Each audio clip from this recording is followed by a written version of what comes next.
आज के इस वीडियो में अपन जिस क्वेश्चंस के बारे में डिस्कस करने वाले हैं वो आपके पास जेईई मेंस के 3 अप्रैल 2025 के शिफ्ट सेकंड का क्वेश्चन है, जैसा कि आप लोग देख पा रहे हैं। यहाँ पर देखिए हमारे पास क्या दे रखा है, if the four distinct point, चार अपने पास अलग अलग पॉइंट दे रखा है, lies on the circle of radius R के बराबर दे रखा है। ठीक है, आगे हमारे पास क्वेश्चन में क्या कर रहा है कि then 10k plus are square, ये हमारे पास किसके बराबर होगा वो हमें बताने हैं। चलो सबसे पहले अपने पास क्या करो कि एक सर्कल ड्रॉ कर लो। तो एक सर्कल हमारे पास ये रहा। इस सर्कल पे हमारे पास कितने पॉइंट है बेटा? तो इस सर्कल पे हमारे पास 4 पॉइंट है। हमें नहीं पता कि ये 4 पॉइंट कौन कौन से हैं, लेकिन हम मान लेते हैं कि वो जो 4 पॉइंट है, ये 4 पॉइंट अपने पास एक ए मान लेते हैं जो कि अपने के पास किसके बराबर 4,6 के बराबर है। एक बी मान लेते हैं जो कि अपने पास किसके बराबर है -1,5 के बराबर। एक हम सी मान लेते हैं जो किसके बराबर है 0,0 के बराबर। और एक हमारे पास क्या मान लो तो डी मान लो। एक हम क्या मान लेते हैं डी, जो कि k-k,3k के बराबर है। अब देखो ये चार अपने पास अलग अलग पॉइंट है। इसमें अपने पास अगर तुम मजदूरी वाला तरीका अपनाओगे ना, तो मजदूरी वाला तरीके में अपने पास सिंपल सी बात ये है कि तुम क्या करो, X square plus times Y square plus times 2gx और प्लस टाइम्स 2fy और plus times c equal to आ गया 0 के बराबर। ये हमारे पास कौन सा तरीका है बेटा? मजदूरी वाला तरीका। कि एक बार क्या करो, ये पॉइंट सेटिस्फाई करो, ये वाला सेटिस्फाई कराओ, ये वाला सेटिस्फाई कराओ, इसके बाद अपने पास क्या करो, c निकाल लो, f निकाल लो, g निकाल लो। खैर ये भी तरीका अपने पास ज्यादा मजदूरी करवाएगा नहीं, क्योंकि अपने पास c ऐसे भी 0 हो गया, क्योंकि 0,0 से पास हो जाएगा। चलो हम दोनों तरीका बता देते हैं। ठीक है, तो पहला अपने पास ये मजदूरी वाला तरीका है। मजदूरी वाला तरीका सेकंड पार्ट में बताएंगे, सेकंड पार्ट मतलब इसी के आगे बताएंगे। पहले हम स्टैंडर्ड तरीका सोचना सिखा रहे हैं। पहले ये करो कि अपने पास तुम्हें ये पता होगा कि कोई भी हमारे पास स्ट्रेट लाइन है, और कोई भी स्ट्रेट लाइन नहीं, कोई भी अपने के पास डायमीटर है। डायमीटर अपने के पास सर्कल के पेरीमीटर पे कितना डिग्री का एंगल बनाता है? 90 डिग्री का। अगर मान लो ये 3 पॉइंट है, अगर ये इसका स्लोप और इसके स्लोप का प्रोडक्ट अगर अपने पास -1 हो जाता तो हमारा काम हो जाएगा। ठीक है, तो एक बार क्या करो, स्लोप ऑफ ये निकाल लो, स्लोप ऑफ ए बी निकालो, इक्वल टू किसके बराबर हो जाएंगे? तो यहां से अपने पास गौर से देखो, 5 में से 6 जाएगा तो कितना आ जाएगा 5, और माइनस टाइम से अपने पास आ जाएंगे 6 के बराबर, और डिवाइडेड -1 और माइनस टाइम 4 के बराबर, यानी आ गया अपने के बराबर -1 और अपॉन में -5 के बराबर, यानी आ गया 1/5 के बराबर। स्लोप ऑफ ए बी आ गया। स्लोप ऑफ ए बी के बाद स्लोप ऑफ बी सी निकालो। स्लोप ऑफ बी सी अगर तुम गौर से देखोगे ना, तो स्लोप ऑफ बी सी जो हो जाएंगे वो हमारे पास y2 माइनस y1, यानी 0 माइनस टेंस 5, और डिवाइडेड बाई किस बराबर 0 और प्लस टेंस 1 के बराबर, यानी ये आ गया -5 के बराबर। जब ये -5 के बराबर हो गया तो तुम्हें पता है कि स्लोप ऑफ ए बी और मल्टीप्लाइड बाय स्लोप ऑफ अपने पास बी सी किसके बराबर हो गया बेटा? तो ये -1 के बराबर है। कोई भी दो लाइन अगर अपने पास -1 दे रहा है, इसका मतलब ये है, दो लाइन का स्लोप का प्रोडक्ट -1 दे रहा है, इसका मतलब ये है कि वो दोनों लाइन आपस में क्या होगा, परपेंडिकुलर होगा। परपेंडिकुलर होगा तो यहाँ पे अपने पास ये जो लाइन होगा, ऑब्वियसली सी बात है, यहाँ से लेकर यहाँ तक जो लाइन होगा वो डायमीटर होगा। तो इसको अपने पास क्या करो, थोड़ा सा सही से लिख लेते हैं। इसको हटाओ, ए को यहाँ पे अपने पास यहाँ से हटाओ, बी को यहीं पर रहने दो, इस सी को और के को आपस में इंटरचेंज कर देते हैं। यहाँ से अपने पास जो सी पॉइंट है ना, सी पॉइंट को अपने पास क्या करो, यहाँ पर लिख दो। सी पॉइंट अपने पास 0,0 हो गया, और ये अपने के पास ए बी सी, और डी पॉइंट मान लो, डी पॉइंट अपने पास k,3k हो गया। कोई दिक्कत? अब हमें ट्राइंगल का एरिया नहीं, ट्राइंगल का अपने ये ट्राइंगल नहीं बल्कि अपने के पास किसका इक्वेशंस निकालो, तो इक्वेशंस ऑफ सर्कल निकाल लेते। तो ये हमारे पास क्या गया, डायमीटर हो गया। जब ये डायमीटर हो गया तो ऑब्वियसली होती है कि ये 90 डिग्री होगा, और ये डायमीटर के अपोजिट एंड है। जब बेटा ये डायमीटर के अपोजिट एंड है ना, तो इक्वेशंस ऑफ सर्कल क्या होता है, x-0 और इन डोमिनिकस x-4 के बराबर, और प्लस टाइम्स किस बराबर, y माइनस किसके बराबर, तो 6 के बराबर, या y-0 लिख दो, y-0 और इंटू अपने किस बराबर है, तो y माइनस टाइम्स 6 के बराबर, इक्वल टू आ गया 0 के बराबर। ठीक है, इसको सॉल्व कर लो, तो एक्स स्क्वायर और माइनस टाइम्स ये आ गया 4x के बराबर, प्लस टाइम्स वाई स्क्वायर के बराबर और minus times 6y equal to आ गया 0 के बराबर। ये हमारे पास क्या आ गया, इक्वेशंस ऑफ सर्कल आ गया। जब बेटा ये इक्वेशंस ऑफ सर्कल आ गया तो ये k,3k इसको सेटिस्फाई कर रहा है, वो अपने के पास आ जाएगा। सबसे पहले अपने पास रेडियस निकाल लेते हैं। तो रेडियस जो हो जाएंगे वो अपने पास आ जाएंगे, तो सेंटर बताओ, सेंटर का जो कोऑर्डिनेट हो जाएंगे वो अपने पास आ जाएंगे 2,3 के बराबर। ये लो, ये आ गया 2,3 के बराबर, ये सेंटर का कोऑर्डिनेट हो गया। अब सेंटर का कोऑर्डिनेट हो गया तो अपने के पास रेडियस जो हो जाएंगे वो अपने पास स्क्वायर रूट ऑफ 4 और प्लस टाइम्स अपने पास आ जाएंगे 9 के बराबर, 9 4 13, तो आर स्क्वायर ही पूछ रखा है, आर स्क्वायर हमारे पास 13 आ गया।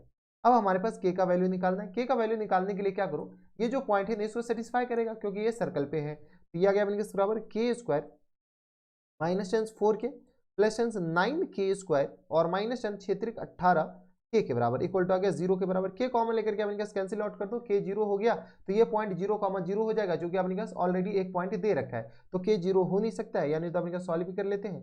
तो ये आ गया 10k स्क्वायर के बराबर, और माइनस टेंस अपने पास आ जाएंगे तो ये आ गया 18 और 4 22, तो ये किस तरह आ जाएंगे 22, सॉरी ये आ गया अपने के पास 8 4 12, 22 के बराबर इक्वल टू 0 के बराबर।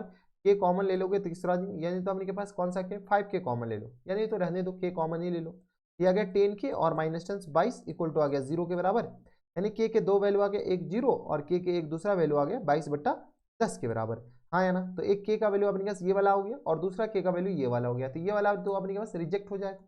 क्यों रिजेक्ट हो जाएगा, क्योंकि अब इनके पास के अगर 0 डालोगे तो ये पॉइंट 0,0 है और बोला गया 4 अलग डिस्टिंक्ट पॉइंट से पास हो रहा है, तो डी हमारे पास 0 तो हो नहीं सकता है, के 0 हो नहीं सकता, के 0 हो गया तो 0,0 है, तो डी और सी बराबर हो जाएगा, तो 4 डिस्टिंक्ट पॉइंट रहा कहां से, तो के हमारे पास ये वाला सिलेक्ट हो जाएगा। तो बता दो फुल एंड फाइनल आंसर किस तरह आ जाएंगे, तो फुल एंड फाइनल आंसर हमारे पास 10 के और प्लस टाइम्स किस बराबर है, आर स्क्वायर के बराबर।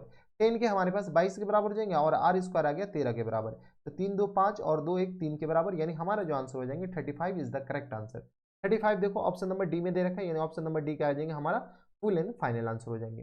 देखो इस क्वेश्चन को करने के एक और तरीके हैं, दूसरा तरीका अपने पास वही मजदूरी वाला, लेकिन उसमें भी मजदूरी ज्यादा है नहीं, इसी को हम कॉपी कर लेते ताकि हमारे पास चीजें थोड़ी सी आसान हो जाए। यहाँ से अपने पास वे तो इधर हो जा, ठीक है, इसी को अब इसको कॉपी नहीं करना, इसको कॉपी करना है, ठीक है, तो जिस चीज़ की जरूरत नहीं है उस चीज़ को हम इरेज कर देते। तो ये अपने पास अगले पेज पे है, तो ज़्यादा टेंशन ना लो, बोलिए मास्टर ये क्या कर दिया, ठीक है, तो ये आ गया अपने पास, हटा दो, इसको भी हटा दो, इसको भी हटा दो, फोटो अपने पास उतना ही रहेगा, ये हम मेथड नंबर 2 बता रहे हैं आपको और कुछ नहीं। तो ये आ गया अपने पास, इसको इसको तो रहने दो क्योंकि इसकी जरूरत तो पड़ेगी, ठीक है, ये हटाओ और ये यहाँ पे ये भी हटाओ और ये भी हटाओ, ठीक है। तो equation of circle in general कैसे करा जाएंगे, x square plus ten y square और प्लस टेम्स, ये हमारे पास मेथड नंबर कौन सा है बेटा 2 है, ठीक है। तो X square plus Y square और प्लस टेम्स 2gx और प्लस टेम्स 2fy और plus times c equal to आ गया 0 के बराबर।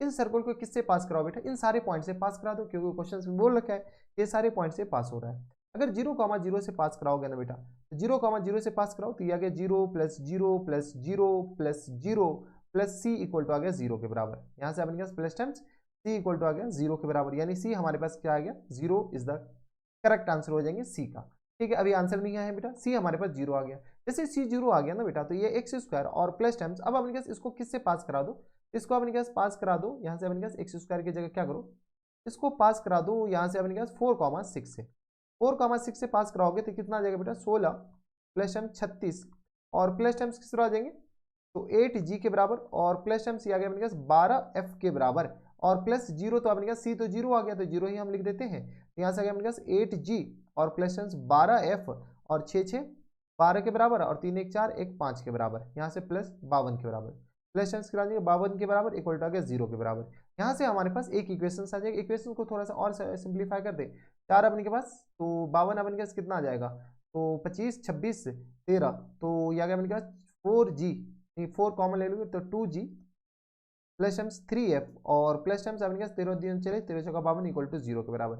एक इक्वेशन तो हमारे पास ये आ गया, ठीक है। दूसरा इक्वेशन निकालते हैं, दूसरा इक्वेशन क्या करूँ, तो इसको पॉइंट को अपने पास किससे पास करा दूँ, तो यहाँ से अपने के पास इसको ऐसे लिख लेते हैं, ये जो व्हाइट कलर वाला है इसको हम पास करा रहे हैं अब -1,5 से, चलो पास कराओ, तो ये किस तरह आ जाएंगे, तो 1 प्लस 25, अगर तुम्हें कुछ नहीं पता है ना तो ये तरीका सही है, 1 और माइनस टाइम्स अपने किस तरह आ जाएंगे, तो -1,5 से पास कराओगे तो माइनस टाइम्स 2g और प्लस टाइम्स 10f और इक्वल टू आ गया 0 के बराबर, तो यहाँ से आ गया minus times 2g plus times 10f और प्लस टाइम्स 25 1 26 इक्वल टू आ गया 0 के बराबर। चीज़ों को तो थोड़ी सी स्मूथ कर लो, तो -2g कॉमन ले लोगे तो g माइनस टाइम्स 5f और माइनस टाइम्स 13 इक्वल टू आ गया 0 के बराबर। g का वैल्यू यहाँ से निकालो तो किस तरह आ जाएंगे 5f और माइनस टाइम्स ये प्लस टाइम्स 13 इक्वल टू आ गया 0 के बराबर। g का वैल्यू क्या करो इक्वेशन नंबर 1 में चिपकाओ, जैसे इक्वेशन नंबर 1 में चिपकाओगे तो इसको अपने पास इक्वेशन नंबर 1 और 2 मान लेते हैं ना, इसको इक्वेशन नंबर 2 मान लेते हो और इसको इक्वेशन नंबर 1 मान लेते हैं, तो 1 में जैसे चिपकाओगे तो किस तरह आ जाएंगे, तो ये आ गया अपने पास 2g और प्लस टाइम्स किस बराबर है, तो 3f प्लस 13 के बराबर, 3f और प्लस टाइम्स 13 इक्वल टू आ गया 0 के बराबर। तो यहाँ से आ गया अपने पास 2g, g का वैल्यू अपने पास पीछे से चिपका दो, तो g का वैल्यू 5f प्लस टाइम्स 13 के बराबर, 5f और प्लस टाइम्स 13 के बराबर और प्लस टाइम्स किस तरह आ जाएंगे 3f और प्लस 13 इक्वल टू आ गया 0 के बराबर, ठीक है। तो ये आ गया अपने के पास 5 दूनी 10f प्लस टाइम्स 3f और प्लस टाइम्स 26 और प्लस टाइम्स 13 इक्वल टू आ गया 0 के बराबर। इतना कैलकुलेशन तो आता होगा, नहीं आता है तो फिर दिक्कत वाली बात है, चुल्लू भर पानी में डूब मरो। तो 13f के बराबर हो जाएंगे और प्लस टाइम 26 और 13 कितना आ जाएगा, 13 दूनी 26, 13 त्रियों 39 और इक्वल टू 0 के बराबर, इक्वल टू आ गया 0 के बराबर। यानी एफ का वैल्यू हमारे पास किस आ जाएंगे, तो 13 त्रियों 39 के बराबर, यानी ये माइनस और प्लस का थोड़ा सा धमाका हो गया यहाँ पर बेटा। तो एफ का वैल्यू हाँ -3 आ गया। एफ का वैल्यू किस बराबर हो गया बेटा, -3 के बराबर, हाँ है ना। देख लो एफ का वैल्यू अपने थोड़ा सा कैलकुलेशन देख लो, क्योंकि तो अपने पास मोई मोई भी हो सकता है बेटा। तो -10 ये आ गया और 13 ये आ गया प्लस के बराबर और ये भी प्लस के बराबर, क्योंकि एफ का वैल्यू यहाँ पे अपने पास कितना आया था, यहाँ से x square plus times Y square, ये यहाँ से अपने पास जी का वैल्यू हाँ सही है, ये आ गया अपने पास -3 के बराबर। ठीक है, अब अपने पास क्या करो, तो एफ का वैल्यू इक्वेशन नंबर, तो जी हमारे पास किस बराबर आ गया था, तो 5f और प्लस टाइम्स 13 के बराबर। तो यहाँ से आ गया अपने पास 5 दिया 15, माइनस टाइम्स 15 और प्लस टाइम्स 13, तो जी हमारे पास किसके बराबर हो गया था, 15 में से 13 जाएगा तो अपने पास 10 बच जाएगा। देख लो 15 में से 13 जाएगा 10 कहाँ से, तो अपने पास माइनस टाइम्स 2 के बराबर। जी आ गया, सी आ गया, तो हमारे पास इक्वेशन किसके बराबर है, एक्स स्क्वायर और प्लस टाइम्स वाई स्क्वायर के बराबर, माइनस टाइम्स अपने के पास ये प्लस टाइम्स अपने के पास 2gx के बराबर हो जाएंगे। तो प्लस टाइम्स किस आ जाएंगे 4x के बराबर और माइनस टाइम्स 6y के बराबर और प्लस सी, तो अपने का 0 आ गया था, इक्वल टू आ गया 0 के बराबर। देख लो बेटा, अगर तुम गौर से देखते हो ना, तो ये अपने पास इक्वेशंस वही आया था जो अपने पास ऐसे डायरेक्ट निकाल लिए थे, x square -4x plus Y square minus times 6y के बराबर इक्वल टू 0। तो आपके पास दो तरीके हैं, दोनों तरीके में से जो भी आपको सही लगे, सुटेबल लगे, अच्छा लगे तो कर सकते हैं। अगर खुदा ना खास्ता यहाँ पर अपने पास बेटा ये 0,0 से पास नहीं होता ना, तो ते उड़ जाते। सीधी सी बात है, अपने पास 3 इक्वेशन और 3 वेरिएबल, उसके बाद आ गया सॉल्व करना होता। यहाँ पर हुआ क्या है ना, कि ये जो अपने पास सी 0 आ गया, सी अगर 0 नहीं आता ना, तो 3 वेरिएबल अपने पास आते, 3 वेरिएबल को 3 तरीके से, मतलब 3 अलग अलग इक्वेशन बनाते हैं। उसके बाद अपने पास उस 3 इक्वेशन से 2 अलग अलग टाइप के इक्वेशन बनाते हैं सेम वेरिएबल में, फिर जाकर के सॉल्व करना पड़ता, तो चीजें थोड़ी सी कॉम्प्लिकेटेड हो जाती। तो अगर चीजों को स्मूथ करना है तो कंसेप्ट पर जाना पड़ेगा, और कंसेप्ट अपने के पास ये वाला है। तो तुम्हारे पास देखो ये एक पेज में बन गया, और ये सारा ग्रामा कटोरा करना था और ये 2 पेज में गया।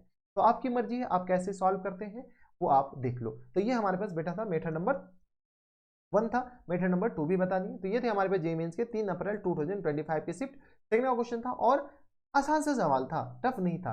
तो सीधी सी बात है, अगर बेटा आप पेन का यूज ज्यादा करोगे ना, तो दिमाग का यूज ऑब्वियसली सी बात है कि कम करना पड़ेगा। अगर आप दिमाग का यूज करोगे ज्यादा, तो पेन का यूज थोड़ा सा कम करना पड़ेगा, थोड़ा क्या बहुत ही कम करना पड़ेगा। यहाँ पर देखो, अगर तुम गौर से देखो तो इस क्वेश्चन में यहाँ पर इस पेज पे हम दिमाग का यूज ज्यादा किए हैं, दिमाग का यूज ज्यादा किए तो कलम का यूज कम करना पड़ा। लेकिन यहाँ पर अगर तुम गौर से देखो तो इसमें हम ज्यादा दिमाग का यूज किए नहीं है, सिर्फ और सिर्फ पेन चलाते गए, अच्छा ये इसको सेटिस्फाई करेगा, इसको करेगा, इसको करेगा, और इक्वेशंस बना लेंगे, काम खत्म। ठीक है, तो पेन का यूज करोगे तो टाइम लगेगा, और दिमाग का यूज करोगे तो थोड़ा सा कम टाइम लगेगा। आपके पास दोनों चॉइस है, आप दिमाग का यूज कर रहे हो या पेन का यूज कर रहे हो। जनरली दिमाग का यूज करने वाले का ही सिलेक्शन हो पाता है, क्योंकि दिमाग का यूज करने से ये होता है कि टाइम कम लगता है और क्वेश्चन से ज्यादा बनती है। तो ज्यादा बनेगा तो ऑब्वियसली बात है कि रैंक तुम्हारा ऊपर आएगा, तो करवा है, लेकिन सच यही है। तो दिमाग का यूज करो, और मैथ्स में तो ऐसे भी दिमाग का यूज करना ही पड़ता है, जिसके पास दिमाग नहीं होता वो बायो रख लेता है। अरे ये मजाक की बात है, बायो में भी बहुत ज्यादा पढ़ना पड़ता है बेटा। तो बस इतना इस वीडियो में, मैं आपसे मिलता हूं नेक्स्ट वीडियो में, तब तक के लिए stay happy, stay healthy and good bye.